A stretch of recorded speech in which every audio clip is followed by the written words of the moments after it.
Yeah, I really can't believe the way our civilization is going. And it's not just me. In fact, French President Emmanuel Macron, left-leaning, can't believe it either. He and French politicians said the other day, watch out.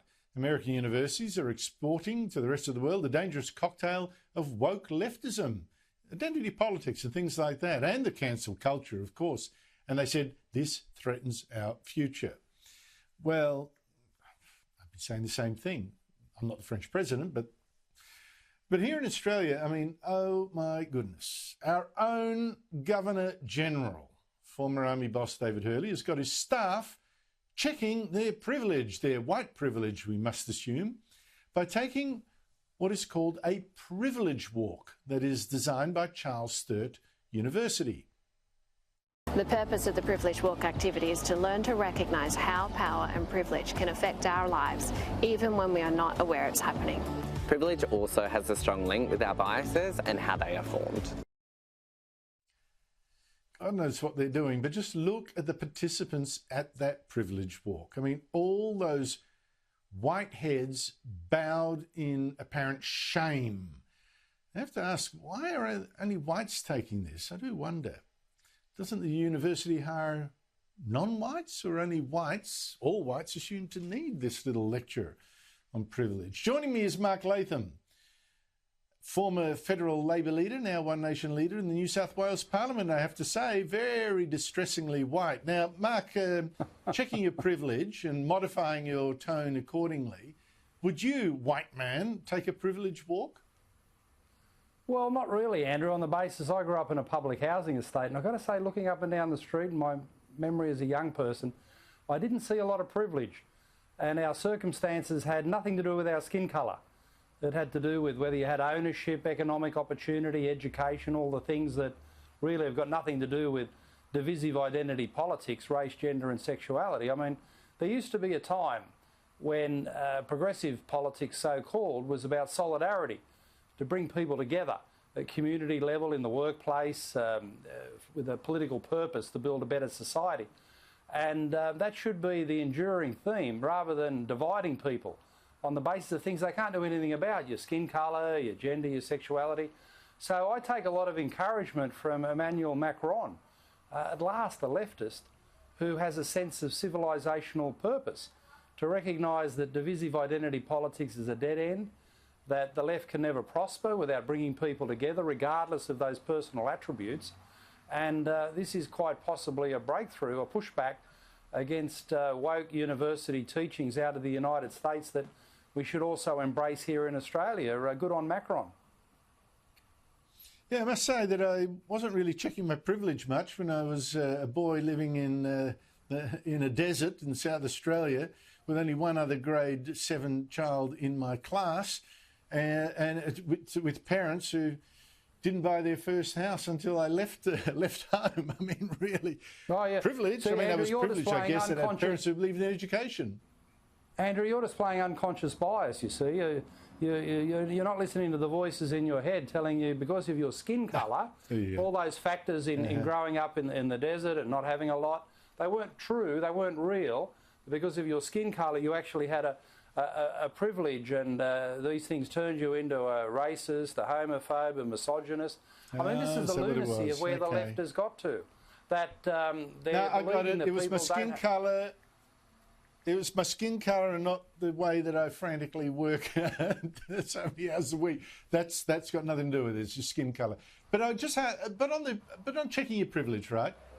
There is no doubt, I would have thought, that being white in this society would help a lot of people rather than, I don't know, in politics, it's probably better to be white than being Asian. You're probably more likely to get votes.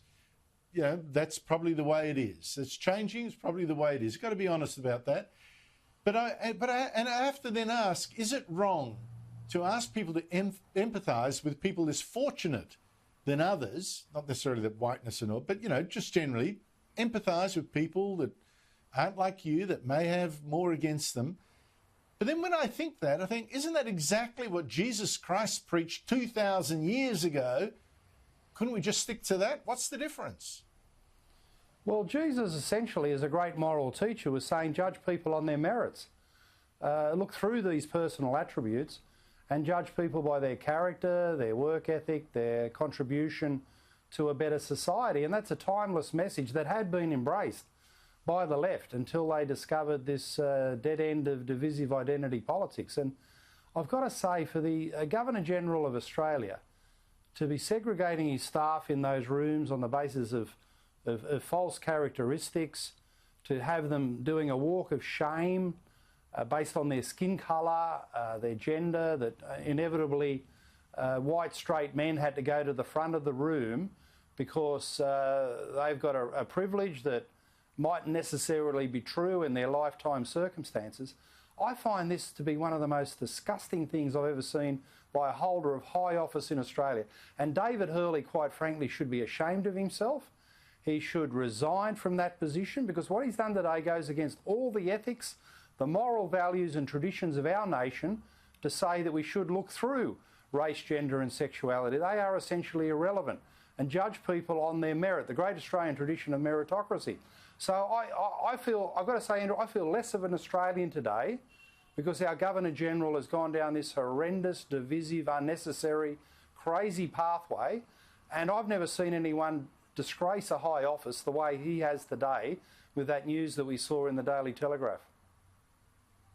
Well, it's strange, you know, I never thought that the cure to racism was more racism or different racism. I just think we should treat everyone alike, you know, based on their merit, though. But look, the whole thing is just beyond me. But you mentioned President Macron, you know, he's been attacking the mad identity politics coming out of American universities. I want to give you an example. Katja Gunter teaches gender studies, which is one of the most useless courses devised by man or woman, on a par with witchcraft, I suspect, at the University of California, Riverside. And she's written a book, The Lives and Death of Shelter Animals, in which it says being nice to dogs, letting them sleep inside, for example, is racist white privilege. In fact, she even claims that people who rescue pit bulls trained to fight by black men or Hispanic or whatever she assumes they're trained by, that's a sign of white racism. Now, I got to ask, is being nice to dogs a sign of white racism? Or is Gunter the racist for suggesting black owners are cruel and that's their natural way of treating animals? Well, I think it shows that having these theories is a sign of losing your marbles, that being kind to domestic animals is a fine human attribute, whether you're black, white or in between. And I don't know why anyone would associate animal kindness with their skin colour. I've got a beautiful dog, a pug French bulldog cross who I adore. She sleeps in the bed with us. She means a lot to me. I'm very kind to her. I'm not doing that because I'm a white person. I'm doing that because she's a beautiful animal who means a lot to our family. I mean, domestic pets have become very important in our society. But the inference that black people are cruel to their dogs is, of course, racism. And to depict anyone as having white privilege or characteristics because of their skin colour is also racism. So the left have embraced a new form of racism that's weird, that's bordering on insanity. It makes no sense, and it defies the human logic of why we do things. Very few people do things because of their skin colour. I've never met anyone along those lines. You do things because you're normally motivated by some sense of wanting to contribute to something bigger than yourself. Kindness, compassion, social justice, whatever your thing is, it rarely has anything to do with these attributes that the left is now obsessed about. Well, having on my way to the studio, you know, done my little privilege walk, checked my privilege, I've got to say that if I were indeed thinking really empathetically, if I really were black instead of white and a dog owner, as I am, and a lover of dogs, I would be furious at having an academic tell me that my way, the black way of treating a dog, is to be cruel. I just think this is the new racism. Honestly, it's gonna get us all one way or the other. Hey, Mark, I'd like a quick verdict on what seemed to me an extremely muted reception from MPs today, even Labor MPs in federal parliament, when they were told, you know how the Speaker says, I'd like to welcome someone in the gallery up there who's come to visit us, and people bow and there's claps and all that kind of thing. He announced that former Labor Prime Minister Kevin Rudd had dropped in to watch. Have a listen.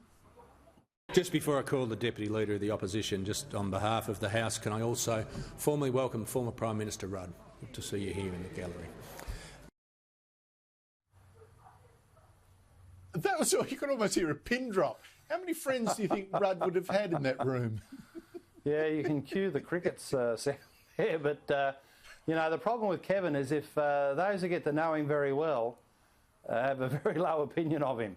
And I think that was the reception he got today. And his popularity when he had it in politics was always on the basis of people who didn't know him, or hadn't got to know him very well.